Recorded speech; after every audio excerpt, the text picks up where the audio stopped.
now like to introduce Senator Cruz, who, as a member of the Armed Services Committee in 2013, heard the debates in committee and decided right there and then that this was necessary. And I have always been so grateful for his bold leadership and his dedication to the service members. Thank you. This is a bill whose time has come. Let me start by thanking Senator Gillibrand for her relentless determination fighting for this bill.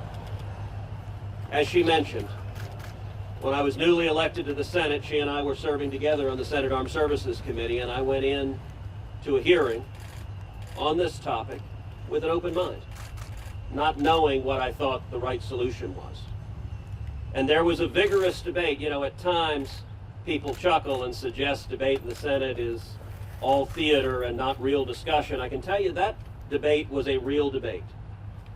And the arguments that military leaders gave against this bill, that it would undermine good order and discipline, to my mind, Senator Gillibrand had much more persuasive responses. In particular, that our allies, countries like the United Kingdom, countries like Canada, had made similar reforms that had increased reporting rates without undermining good order and discipline. That to me was persuasive. And so for 8 years, I have teamed up with Senator Gillibrand fighting for this bill to pass. The alignment has not been a partisan alignment. There are Democrats and Republicans supporting this bill, and there have been Democrats and Republicans opposing this bill.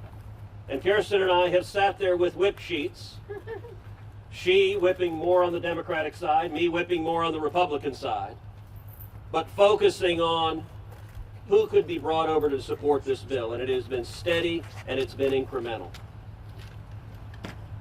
But it's about time. Look, our daughters and sons sign up to defend this nation, knowing that they will face risk, knowing that they face the risk of being killed by our enemies. But none of our daughters and sons should face the risk of assault from their fellow servicemen and women. It is horrific, it is unacceptable that sexual assault is as prevalent as it is today in the military. I have 2 daughters who are 13 and 10. I don't know if they'll choose to serve, but I damn sure want them protected from sexual assault if they do choose to serve. This is the right solution, and importantly, this is not taking the decision of prosecution out of the military. This is instead responding to the problem that we've heard testimony on year after year after year, which is a commanding officer with divided loyalties, where the assailant and the victim, the commanding officer is potentially conflicted in those loyalties, and moreover, the victim of assault believes the commanding officer is conflicted and so is afraid to report in the first place.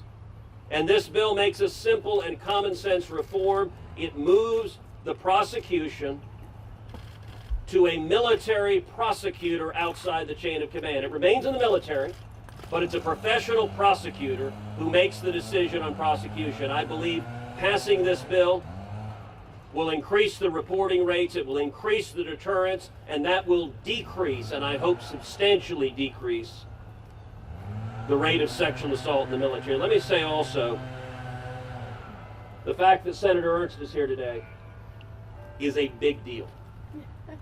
Senator Ernst has a lot of credibility on many issues, but particularly on this issue. With her life experience and passion, Senator Ernst coming today, I believe, changes the balance on this bill, changes the momentum on this bill, and I'm going to predict by the end of this conference, by the end of this Congress, we're going to pass this bill. And it's about damn time.